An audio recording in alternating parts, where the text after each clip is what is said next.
Olá, eu sou acadêmica do curso de Biomedicina da Faculdade Pitágoras. Eu me chamo Luciana Oliveira e hoje vou estar apresentando o meu trabalho de conclusão de curso. Antes de começar, gostaria de cumprimentar os professores que compõem a banca examinadora aí do outro lado.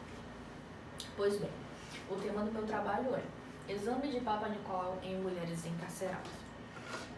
A escolha desse tema se deu pela observação do cenário atual das instituições prisionais femininas e, fazendo essa observação, foi possível notar que esse assunto é um fator real, corriqueiro, porém pouquíssimo abordado no nosso meio.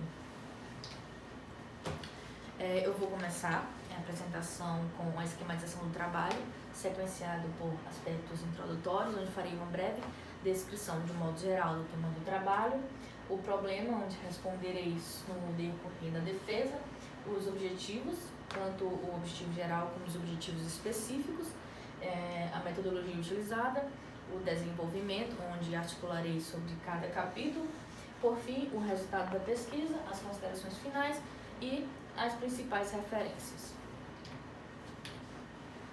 A superlotação das penitenciárias ela configura um grande problema público de saúde. No Brasil, em 2012, 6,4% da população carcerária era constituída por mulheres.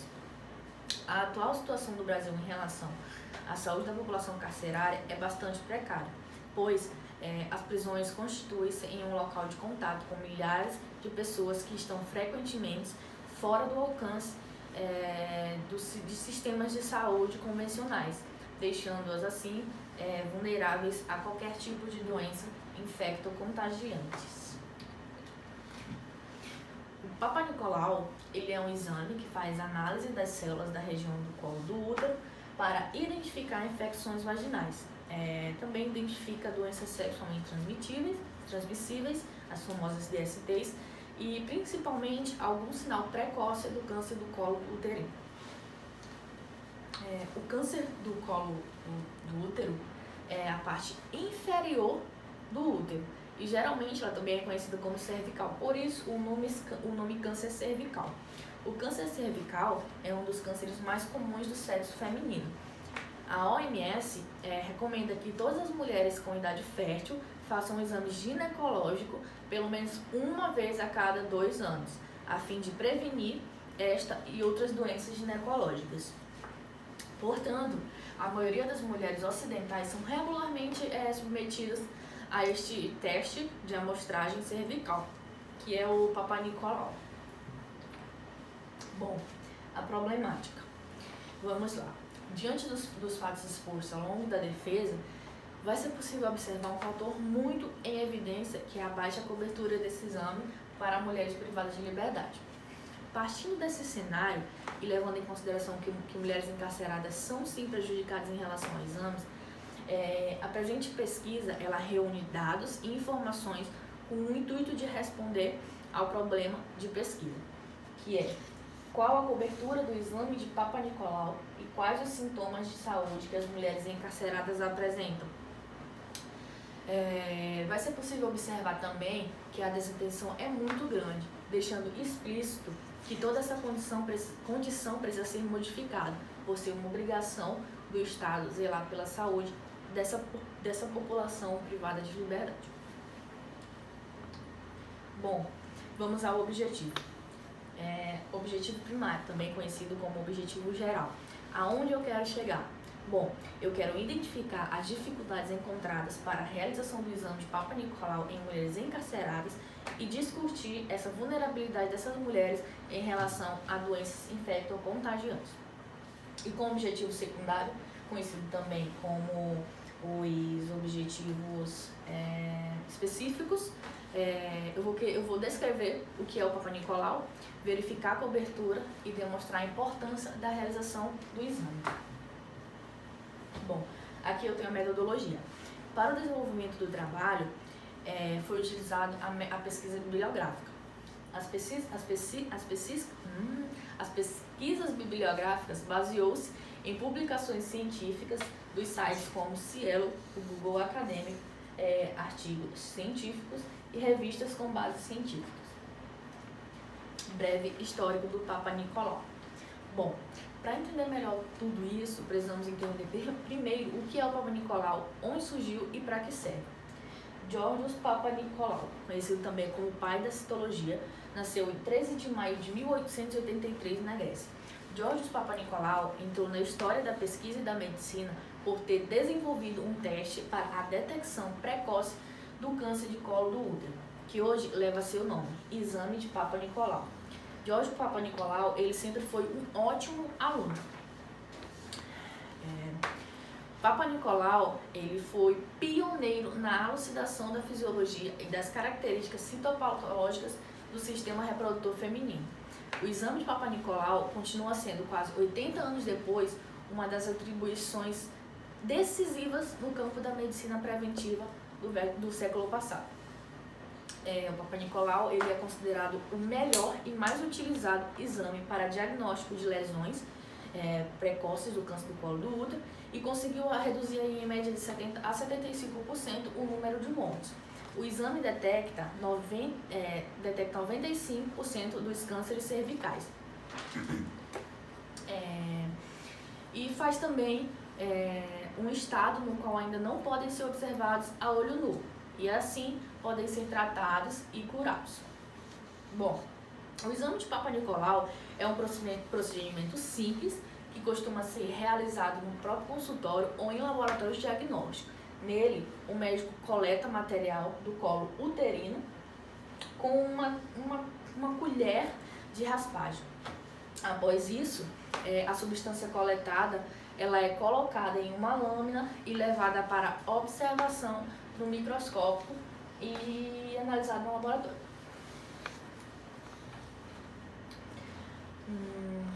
No que diz respeito ao encarceramento feminino, esse é marcado por uma história de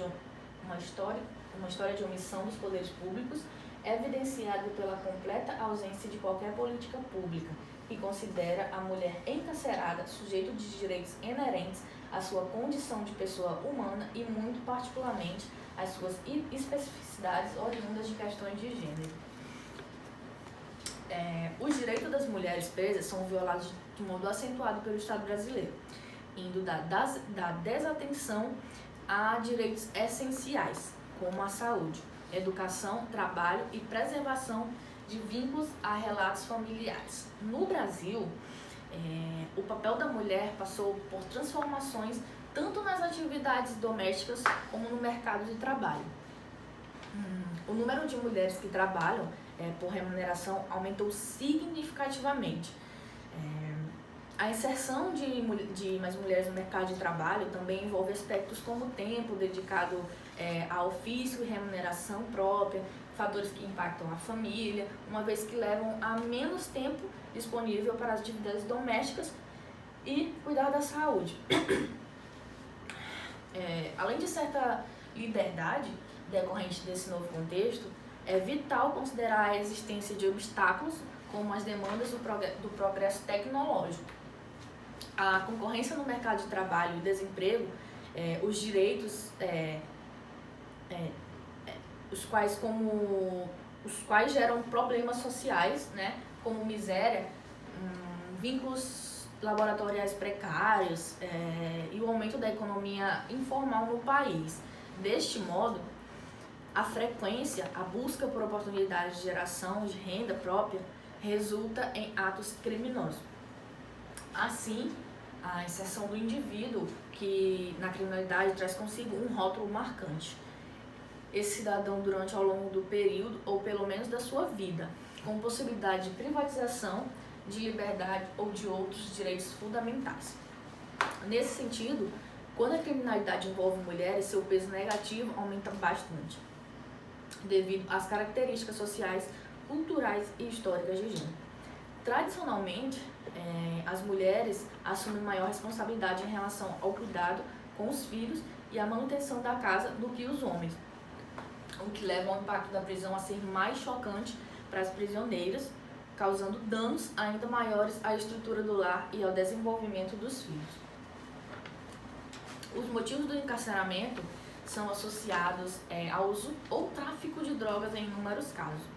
Assim, os presídios constituem-se, em locais nos quais essa população tem amplo contato com tais temas, o que dificulta sobremaneira a identificação e o tratamento de agravos entre presidiárias em seus grupos sociais de origem. Destaca-se ainda que muitas dessas mulheres nunca procuram serviços de saúde, lidando com quadros de tuberculose, hipertensão arterial, não diagnosticados, não tratados, bem como infecções por HIV ou outras doenças sexualmente transmissíveis. No mundo todo, as penitenciárias femininas são consideradas um grande problema público de saúde.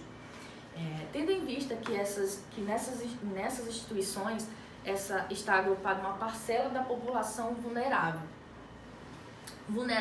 às doenças infecto-contagiosas e, em outras circunstâncias, carente de assistência especial de profissionais da saúde.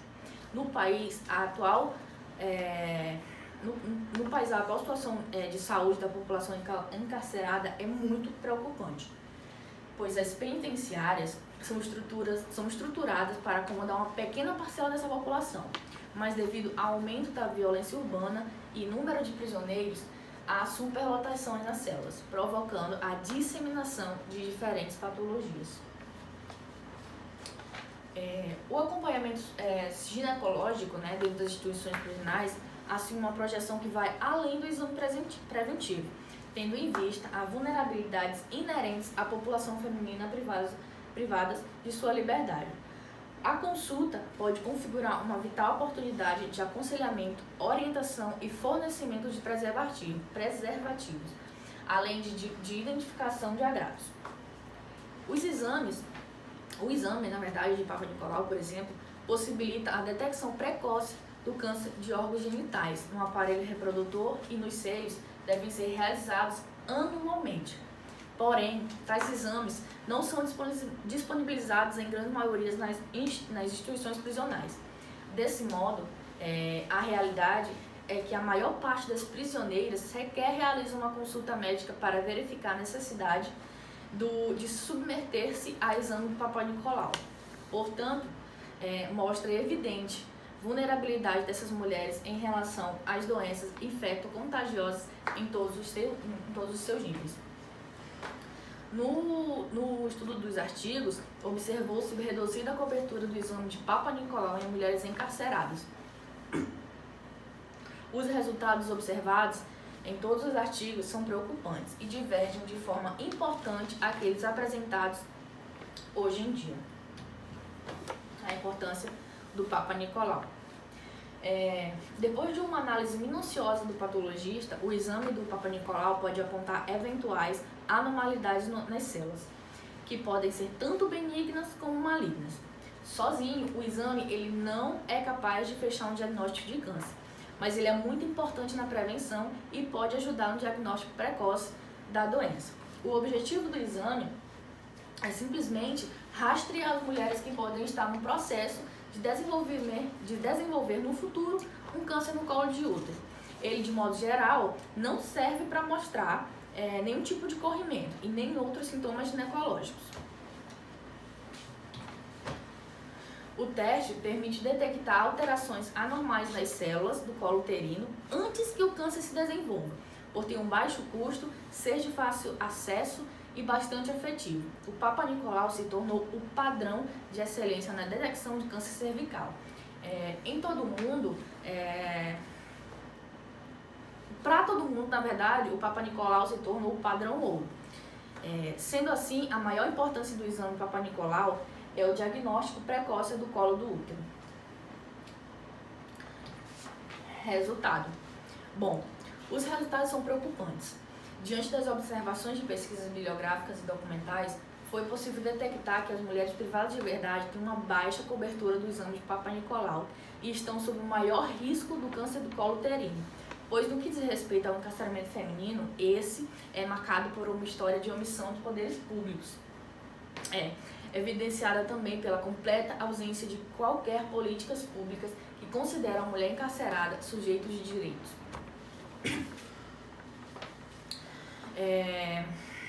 Além disso, é essencial reforçar a assistência à saúde da mulher e aumentar a quantidade de profissionais aptos, facilitando, né, ao acesso do exame preventivo, para que assim haja a identificação das mulheres sob maior risco do câncer uterino, do câncer do colo uterino. Caso contrário, o câncer continuará cometendo mulheres que não fizerem exames ginecológicos. Graças às técnicas de rastreamento, esse exame de Papai Nicolau, nos últimos anos, a incidência e a mortalidade do câncer do colo útero vem diminuindo. Considerações finais. Essa pesquisa se propôs com o objetivo geral trazer conhecimento sobre a saúde da mulher no sistema penitenciário, como vivem as mulheres encarceradas, sua vulnerabilidade de testar positivo e para a doença infecto-contagiante devido à superlotação de célula e a prevenção do colo uterino com auxílio do exame de Papai Nicolau. Aqui são algumas referências utilizadas. Obrigada.